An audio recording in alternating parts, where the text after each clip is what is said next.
to love me.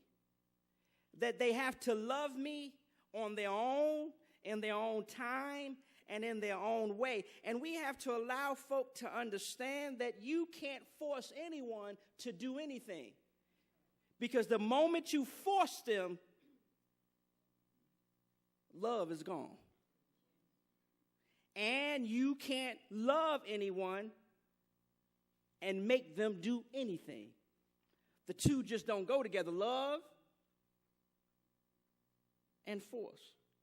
And I thought about this. How did this young boy love his mother, his grandmother?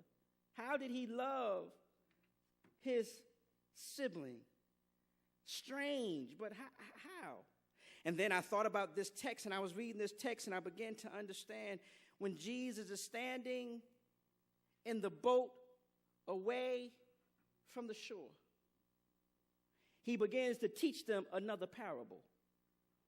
And like always, his disciples, he need to talk to them, and his disciples don't get everything, but he's teaching everyone from a distance where the mountains around him was his own microphone, and he understood if I need to reach the masses, I need to speak from this perspective so that they can hear me. And listen to what Jesus said. He said, the kingdom of heaven is like a man who sowed good seed in his field. But while everyone was asleep, his enemy came and sowed weeds among the wheat and went away. Now, the text does not tell us how long the landowner built up his good fortune. It does not tell us how long and how much time he put into building his farm. It does not tell us any of that, but we do know that what he did was sowed some good seeds. And then all of a sudden he sleeps.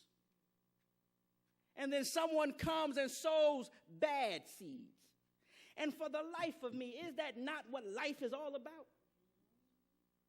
That every now and then you're trying to sow some good stuff, and someone comes behind you and sows some bad stuff.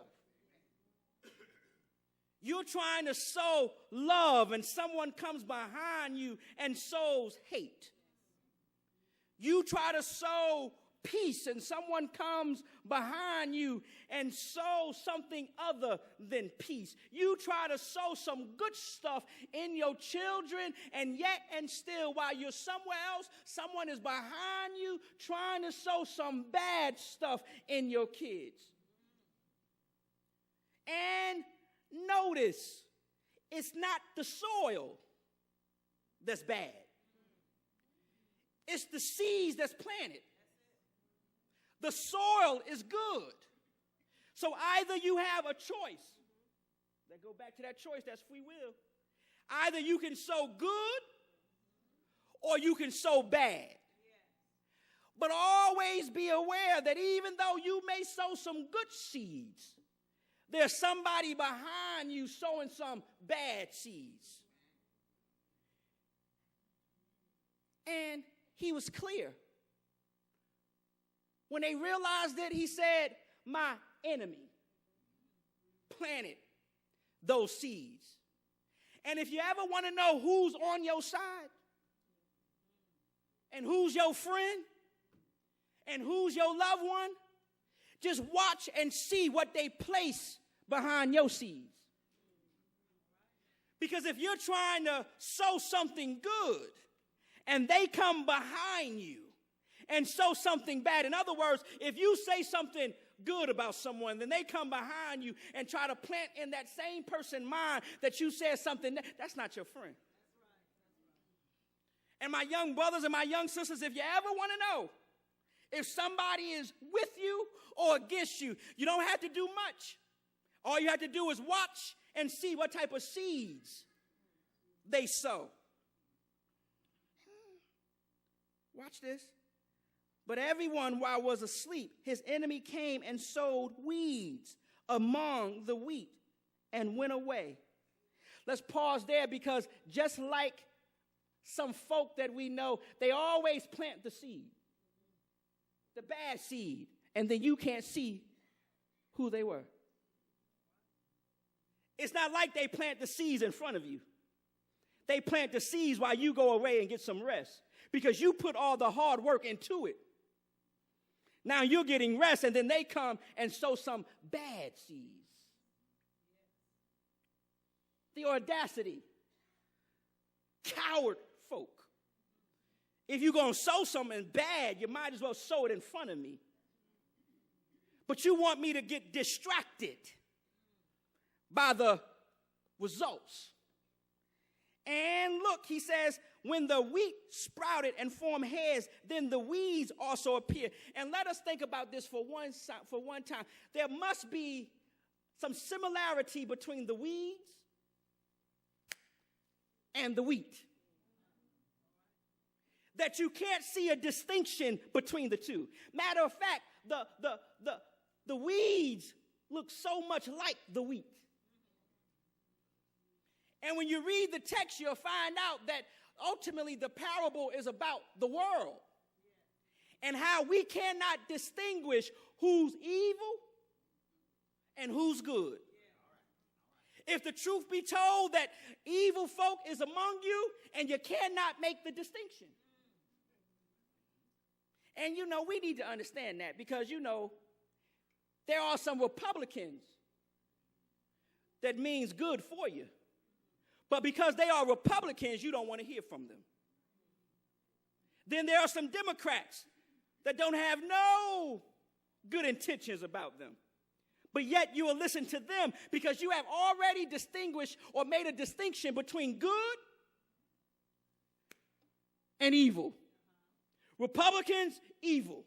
Democrats, good. So you'll listen to a Democrat who has something to say that's no good for you, but you won't listen to the Republican who has something good to say to you. We've always made these distinctions between what's good and what's bad. Some of us don't like to be around those folk who are gay because we made a distinction that those who are gay, we should not be around. As if we are something better.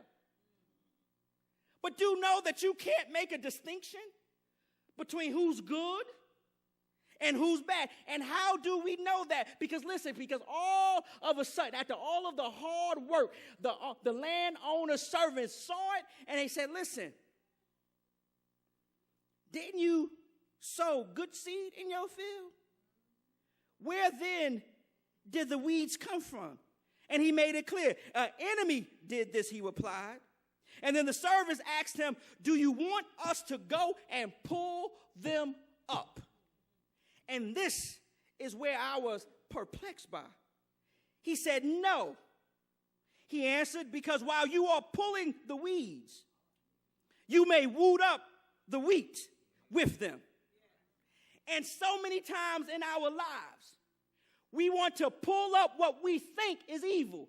But the reality is you can't pull up the evil because while you're pulling up the evil, you will pull up something good. In other words, the landowner is saying, that's not your job. Your job is not to go out and to pull up what you think is evil because you can't make the distinction between the weeds and the wheat. Now, let's just be clear. In God's church, we have weeds and we have wheat. And often at times what we want to do is we want to come through and we want to pull out all of the weeds. But I got news for you. You can't pull out the weeds because if you pull out the weeds, you will take up some wheat. And every now and then you have to let God's world be God's world.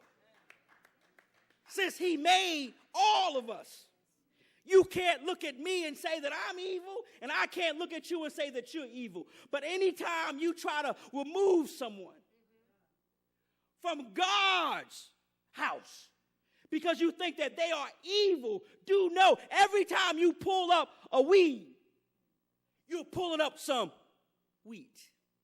And the best thing that you can do is leave God's business to God's. It's strange because I wish every now and then that God's house would be filled with more folk like me. That's the bias in me. I think I'm pretty good. So I wish I can have more folk that laugh like I laugh. I wish I could have more folk who are relaxed like I'm relaxed. I wish I could have more folk who put stuff to the side that means nothing. I wish I could have more folk who just similar like me. But then life would not be too fun. But if the truth be told, all of us wish that we could have church where it's all of us and not them. As if them is different than us.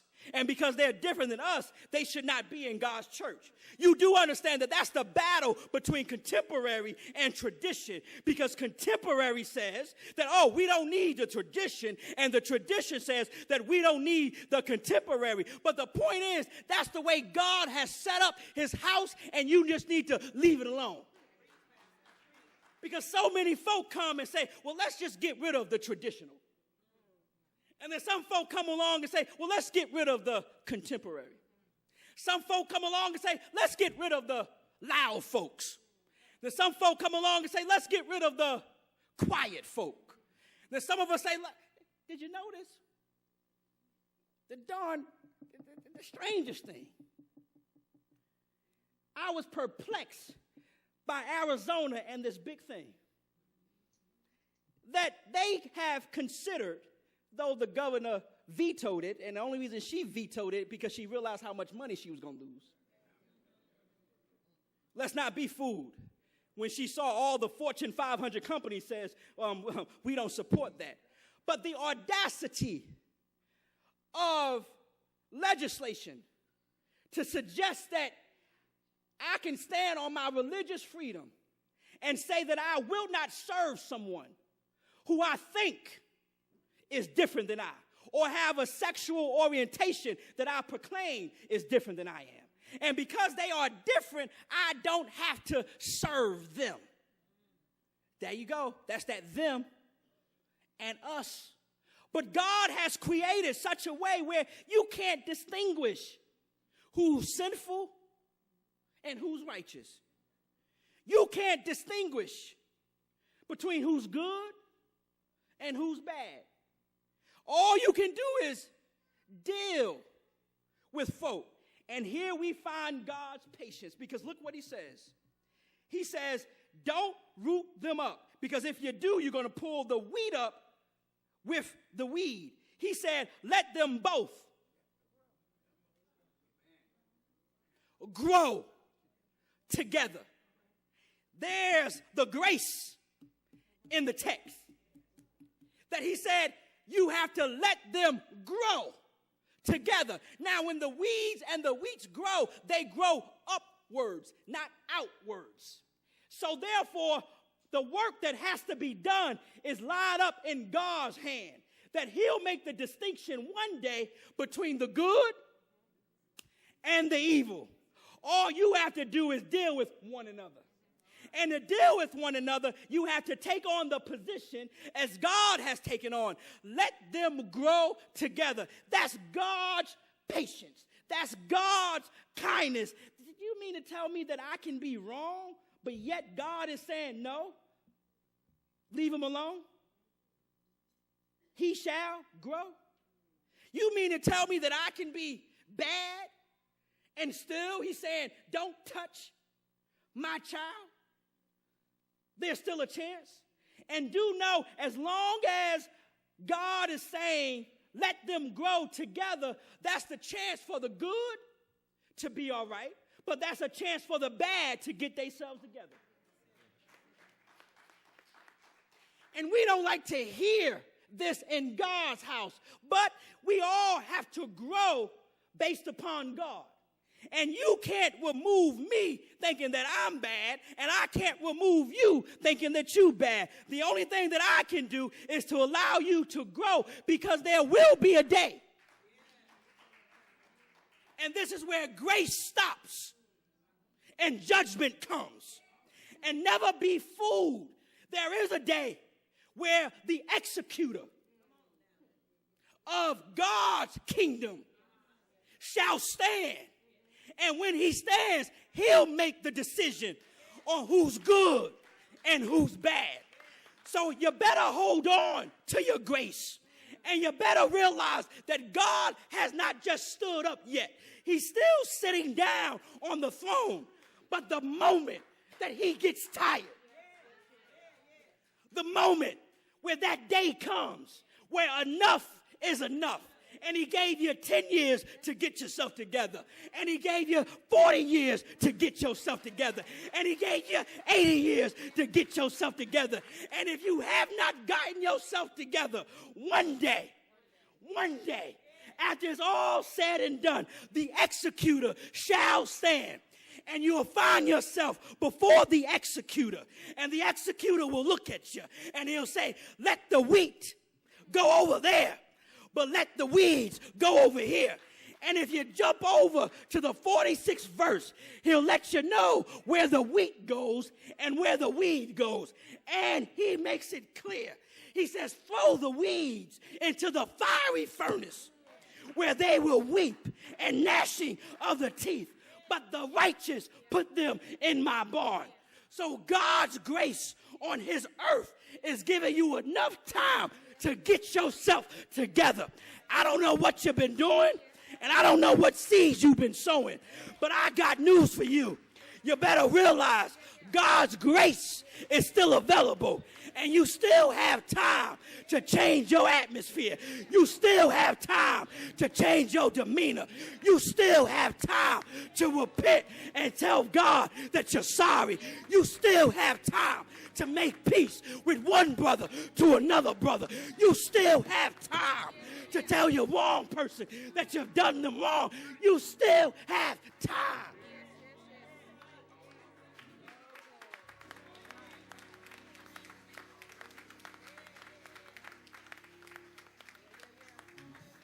See, that's the problem with most of us. Most of us think that we're wheat. And whenever you think that you're just wheat, you're declaring there's no weed in you. But the last time I checked, when I look across, there's some weeds in all of us.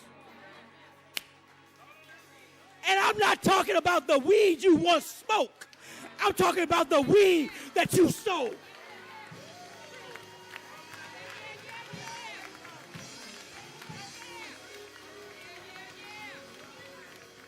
I know you have some weed in you based upon how you look at me. I know you have some weed in you based upon how you treat one another. I know that you have some weed in you based upon what comes out of your mouth. I know that you have some weed in you based upon how you dress. I know that you have some weed in you based upon what you do. But guess what? You think that you just good old wheat.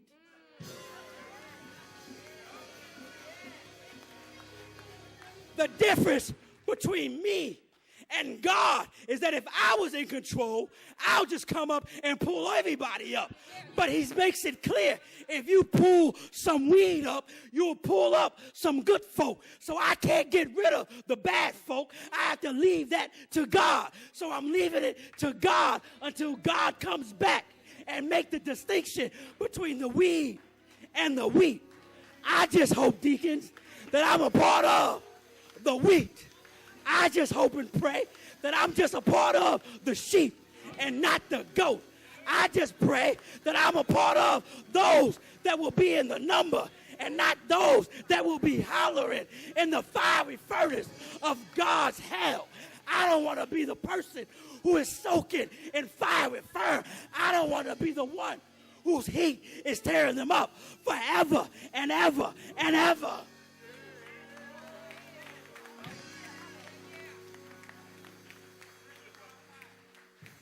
See, let me make this clear. I'm done. This is your trial life.